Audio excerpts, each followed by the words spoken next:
দেখো আজকে তোমাদের মেট্রিক টন পরিমাপের আরজা, ঠিক আছে, এই টপিকটা আমি আজকে নিয়ে এসেছি তোমাদের কাছে। তোমরা শুধু দেখে নাও একবার, আমি একটা ডেসক্রিপটিভ এটা লিখে নিয়েছি।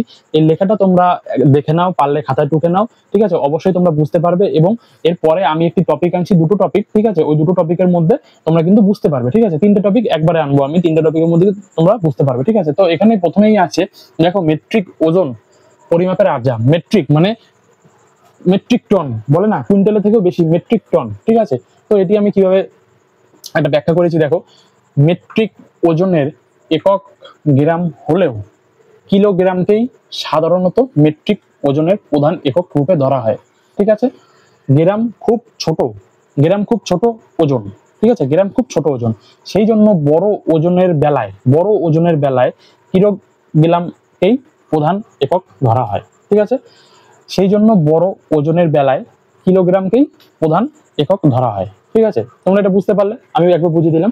তো আরেকবার আমি বলছি, দেখো, মেট্রিক ওজনের একক গ্রাম হলেও কিলোগ্রামকেই সাধারণত মেট্রিক ওজনের প্রধান একক রূপে ধরা হয়, ঠিক আছে। বুঝতে পারলে এই লাইনটা। তারপরে গ্রাম খুব ছোট ওজন, সেই জন্য বড় ওজনের বেলায় কিলোগ্রামকেই প্রধান একক ধরা হয়, ঠিক আছে। এটাই কিন্তু আজকে ভিডিও ছিল, ঠিক আছে। এরপরে আমি আনবো 10 মিলিগ্রামে কত হয়, 10 হেক্টোগ্রামে কত হয়, 10 কুইন্টালে 10 গ্রামে কত হয়। এই টপিক কিন্তু আমি নেক্সট ভিডিওতে আনছি। ততক্ষণ আমার চ্যানেলটি সাবস্ক্রাইব করে দিন এবং পাশে থাকা বেল আইকনটি প্রেস করে নোটিফিকেশনটি অল করে দিন। আর এটি যদি তোমাদের বুঝতে কোনো সমস্যা হয়, ভিডিওটি স্কিপ না করে আরেকবার চালিয়ে তোমরা দেখে নাও। আশা করি সবাই বুঝতে পারবে মেট্রিক ওজন ও পরিমাপের আরজা। থ্যাঙ্কস ফর ওয়াচিং, ধন্যবাদ।